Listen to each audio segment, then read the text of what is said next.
Lei nº 9.099, de 26 de setembro de 1995. Dispõe sobre os juizados especiais cíveis e criminais e dá outras providências. Capítulo 1. Disposições gerais. Art. 1. Os juizados especiais cíveis e criminais, órgãos da Justiça Ordinária, serão criados pela União, no Distrito Federal e nos territórios, e pelos Estados, para conciliação, processo, julgamento e execução, nas causas de sua competência. Art. 2. O processo orientar-se-á pelos critérios da oralidade, simplicidade, informalidade, economia processual e celeridade, buscando, sempre que possível, a conciliação ou a transação. Capítulo 2. Dos juizados especiais cíveis. Seção 1. Da competência. Art. 3. O juizado especial cível tem competência para conciliação, processo e julgamento das causas cíveis de menor complexidade, assim consideradas. Inciso 1. As causas cujo valor não exceda 40 vezes o salário mínimo. Inciso 2. As enumeradas no artigo 275, inciso 2, do Código de Processo Civil. Inciso 3. A ação de despejo para uso próprio. Inciso 4. As ações possessórias sobre bens imóveis de valor não excedente ao fixado no inciso 1 deste artigo. Parágrafo 1. Compete ao juizado especial promover a execução. Inciso 1. Dos seus julgados. Inciso 2. Dos títulos executivos extrajudiciais, no valor de até 40 vezes o salário mínimo, observado o disposto no parágrafo 1 do artigo 8º desta lei. Parágrafo 2. Ficam excluídas da competência do juizado especial as causas de natureza alimentar, falimentar, fiscal e de interesse da fazenda pública, e também as relativas a acidentes de trabalho, a resíduos e ao estado e capacidade das pessoas, ainda que de cunho patrimonial. Parágrafo 3. A opção pelo procedimento previsto nesta lei importará em renúncia ao crédito excedente ao limite estabelecido neste artigo, excetuada a hipótese de conciliação. Art. 4. É competente, para as causas previstas nesta lei, o juizado do foro. Inciso 1. Do domicílio do réu, a critério do autor, do local onde aquele exerça atividades profissionais ou econômicas ou mantém estabelecimento, filial, agência, sucursal ou escritório. Inciso 2. Do lugar onde a obrigação deva ser satisfeita. Inciso 3. Do domicílio do autor ou do local do ato ou fato, nas ações para reparação de dano de qualquer natureza. Parágrafo único. Em qualquer hipótese, poderá a ação ser proposta no foro previsto no inciso 1 deste artigo. Seção 2. Do juiz, dos conciliadores e dos juízes leigos. Art. 5. O juiz dirigirá o processo com liberdade para determinar as provas a serem produzidas, para apreciá-las e para dar especial valor às regras de experiência comum ou técnica.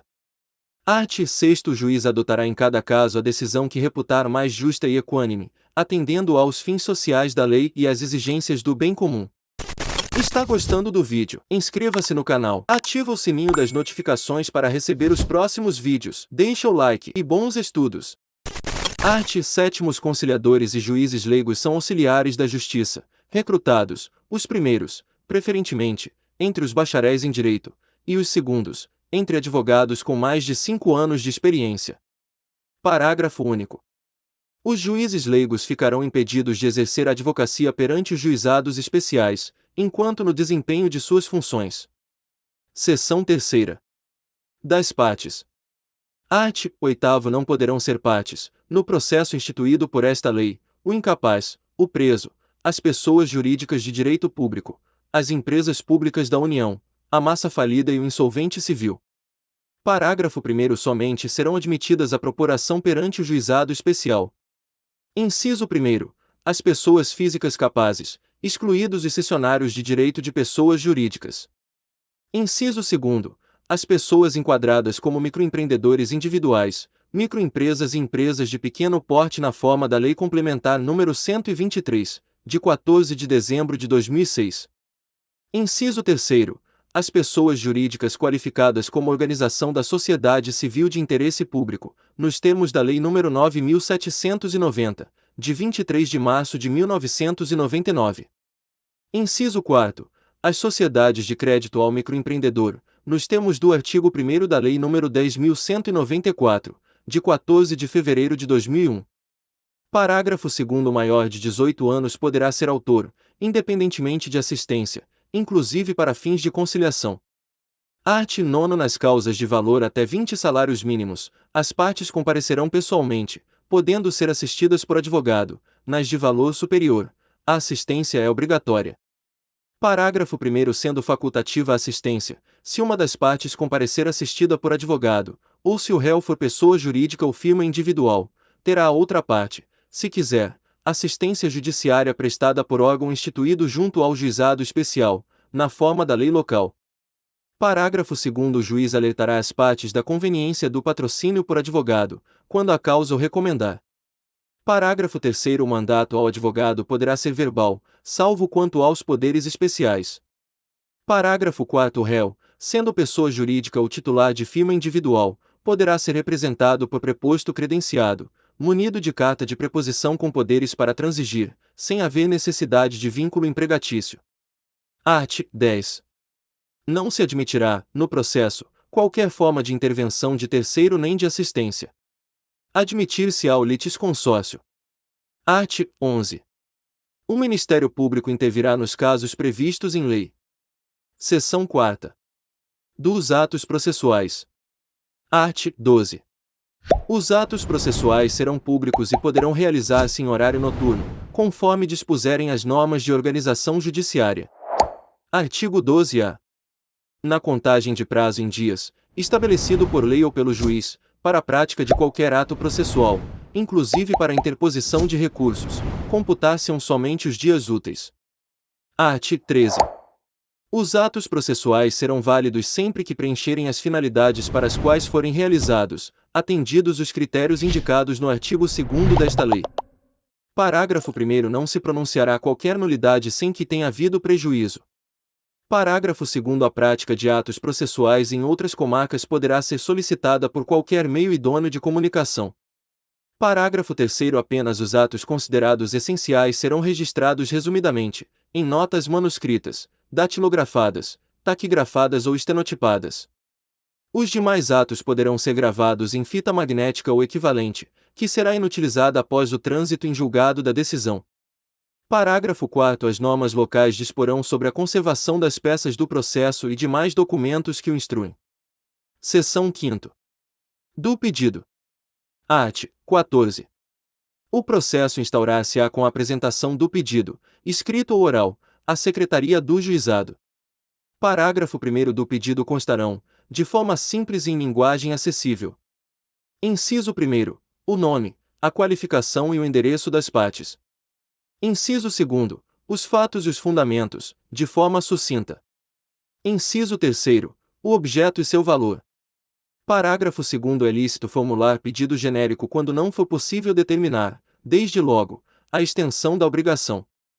Parágrafo 3º. O pedido oral será reduzido ou escrito pela Secretaria do Juizado, podendo ser utilizado o sistema de fichas ou formulários impressos.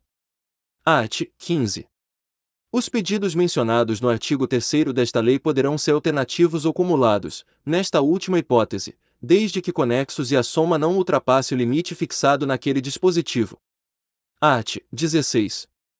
Registrado o pedido, independentemente de distribuição e autuação, a Secretaria do Juizado designará a sessão de conciliação, a realizar-se no prazo de 15 dias. Art. 17. Comparecendo inicialmente ambas as partes, instaurar-se-á, desde logo, a sessão de conciliação, dispensados o registro prévio de pedido e a citação. Parágrafo único. Havendo pedidos contrapostos, poderá ser dispensada a contestação formal e ambos serão apreciados na mesma sentença. Seção 6ª. Das citações e intimações. Art. 18. A citação far-se-á. Inciso 1º. Por correspondência, com aviso de recebimento em mão própria. Inciso 2º. Tratando-se de pessoa jurídica ou firma individual, mediante entrega ao encarregado da recepção, que será obrigatoriamente identificado.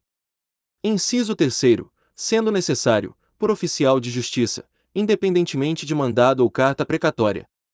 Parágrafo 1º. A citação conterá cópia do pedido inicial, dia e hora para comparecimento do citando e advertência de que, não comparecendo este, considerar-se-ão verdadeiras as alegações iniciais, e será proferido julgamento, de plano. Parágrafo 2º. Não se fará citação por edital. Parágrafo 3º. O comparecimento espontâneo suprirá a falta ou nulidade da citação. Art. 19. As intimações serão feitas na forma prevista para a citação, ou por qualquer outro meio idôneo de comunicação. Está estudando para carreiras policiais? Tem um e-book gratuito para você baixar dos mapas mentais para carreiras policiais. Clique no link da descrição do vídeo ou no primeiro comentário. Parágrafo 1º. Dos atos praticados na audiência, considerar-se-ão desde logo cientes as partes. Parágrafo 2º. As partes comunicarão ao juízo as mudanças de endereço ocorridas no curso do processo, reputando-se eficazes as intimações enviadas ao local anteriormente indicado, na ausência da comunicação. Seção 7ª. Da revelia. Art. 20. Não comparecendo o demandado à sessão de conciliação ou à audiência de instrução e julgamento, reputar-se-ão verdadeiros os fatos alegados no pedido inicial, salvo se o contrário resultar da convicção do juiz. Seção 8ª. Da conciliação e do juízo arbitral. Art. 21. Aberta a sessão, o juiz togado ou leigo esclarecerá as partes presentes sobre as vantagens da conciliação, mostrando-lhes os riscos e as consequências do litígio, especialmente quanto ao disposto no parágrafo 3º do artigo 3º desta lei. Art. 22. A conciliação será conduzida pelo juiz togado ou leigo ou por conciliador sob sua orientação. Parágrafo 1º. Obtida a conciliação, esta será reduzida a escrito e homologada pelo juiz togado mediante sentença com eficácia de título executivo. Parágrafo 2º. É cabível a conciliação não presencial conduzida pelo juizado mediante o emprego dos recursos tecnológicos disponíveis de transmissão de sons e imagens em tempo real, devendo o resultado da tentativa de conciliação ser reduzido a escrito com os anexos pertinentes. Art. 23. Se o demandado não comparecer ou recusar-se a participar da tentativa de conciliação não presencial, o juiz togado proferirá sentença. Art. 24. Não obtida a conciliação, as partes poderão optar, de comum acordo, pelo juízo arbitral, na forma prevista nesta lei. Parágrafo 1º. O juízo arbitral considerar-se-á instaurado, independentemente de termo de compromisso, com a escolha do árbitro pelas partes. Se este não estiver presente, o juiz convocá-lo-á e designará, de imediato, a data para a audiência de instrução. Parágrafo 2º. O árbitro será escolhido dentre os juízes leigos. Art. 25. O árbitro conduzirá o processo com os mesmos critérios do juiz, na forma dos arts. 5º e 6º desta lei, podendo decidir por equidade. Art. 26. Ao término da instrução, ou nos 5 dias subsequentes, o árbitro apresentará o laudo ao juiz togado para homologação por sentença irrecorrível. Seção 9ª. Da instrução e julgamento. Art. 27. Não instituído o juízo arbitral, proceder-se-á imediatamente à audiência de instrução e julgamento, desde que não resulte prejuízo para a defesa. Parágrafo único. Não sendo possível a sua realização imediata, será a audiência designada para um dos 15 dias subsequentes, cientes, desde logo, as partes e testemunhas eventualmente presentes. Art. 28. Na audiência de instrução e julgamento serão ouvidas as partes, colhida a prova e, em seguida, proferida a sentença. Art. 29. Serão decididos de plano todos os incidentes que possam interferir no regular prosseguimento da audiência. As demais questões serão decididas na sentença. Parágrafo único. Sobre os documentos apresentados por uma das partes, manifestar-se-á imediatamente a parte contrária, sem interrupção da audiência. Seção 10ª. Da resposta do réu. Art. 30. A contestação, que será oral ou escrita, conterá toda a matéria de defesa, exceto a arguição de suspeição ou impedimento do juiz, que se processará na forma da legislação em vigor. Art. 31. Não se admitirá a reconvenção. É lícito ao réu, na contestação, formular pedido em seu favor, nos limites do artigo 3º desta lei, desde que fundado nos mesmos fatos que constituem objeto da controvérsia. Parágrafo único. O autor poderá responder ao pedido do réu na própria audiência ou requerer a designação da nova data, que será desde logo fixada, cientes todos os presentes. Seção 11ª. Das provas. Art. 32. Todos os meios de prova moralmente legítimos, ainda que não especificados em lei, são hábeis para provar a veracidade dos fatos alegados pelas partes. Art. 33. Todas as provas serão produzidas na audiência de instrução e julgamento, ainda que não requeridas previamente, podendo o juiz limitar ou excluir as que considerar excessivas, impertinentes ou protelatórias. Art. 34. As testemunhas, até o máximo de 3 para cada parte, comparecerão à audiência de instrução e julgamento levadas pela parte que as tenha arrolado, independentemente de intimação, ou mediante esta, se assim for requerido. Parágrafo 1º. O requerimento para intimação das testemunhas será apresentado à Secretaria no mínimo 5 dias antes da audiência de instrução e julgamento. Parágrafo 2º. Não comparecendo a testemunha intimada, o juiz poderá determinar sua imediata condução, valendo-se, se necessário, do concurso da força pública. Art. 35. Quando a prova do fato exigir, o juiz poderá inquirir técnicos de sua confiança, permitida às partes a apresentação de parecer técnico.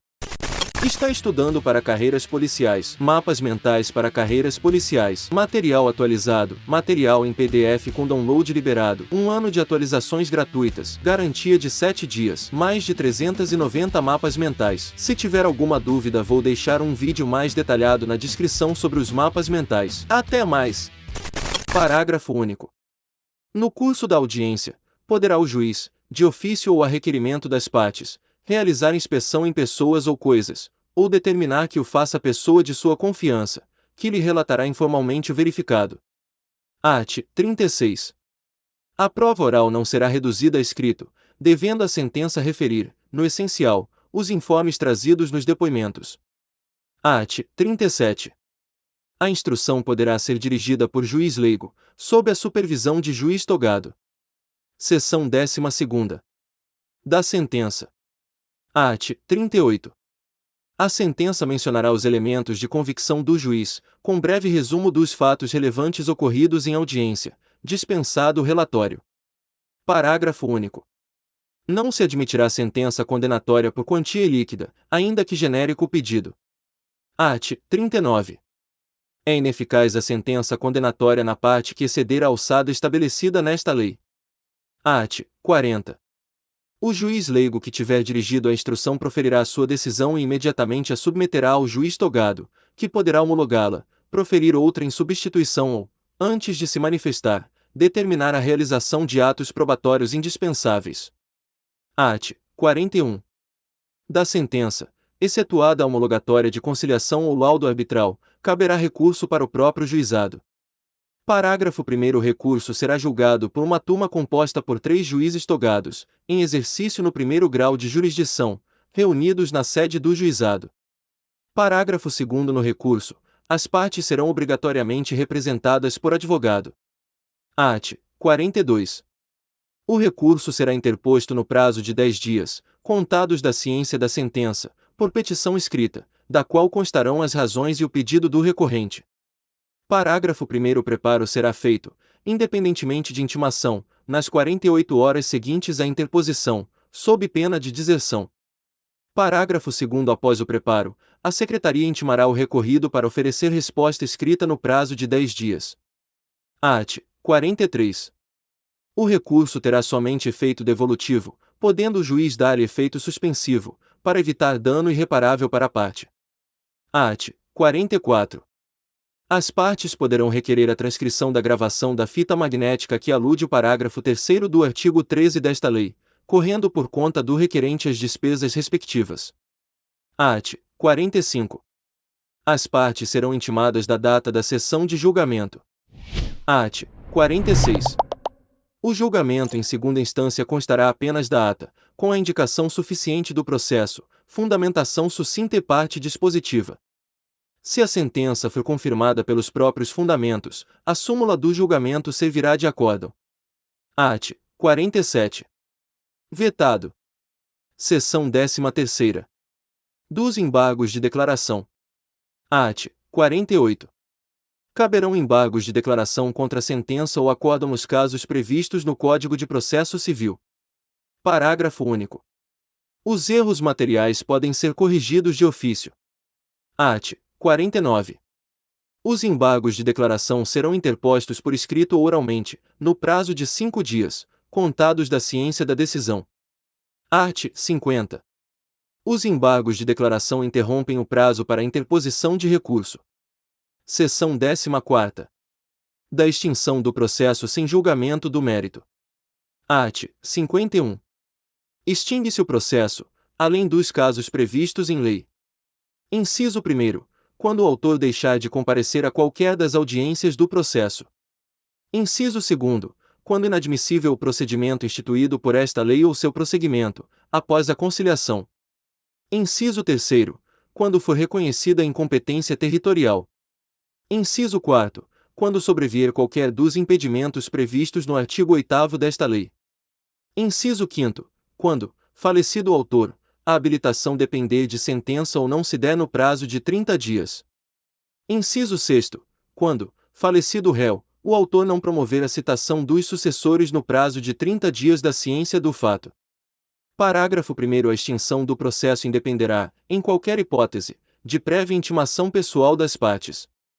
Parágrafo 2º. No caso do inciso 1º deste artigo, quando comprovar que a ausência decorre de força maior, a parte poderá ser isentada, pelo juiz, do pagamento das custas. Se você chegou até o final deste vídeo, escreve aqui nos comentários. Só não passa em concursos quem desiste. Inscreva-se no canal se não for inscrito, deixa o like e compartilha com amigos e bons estudos.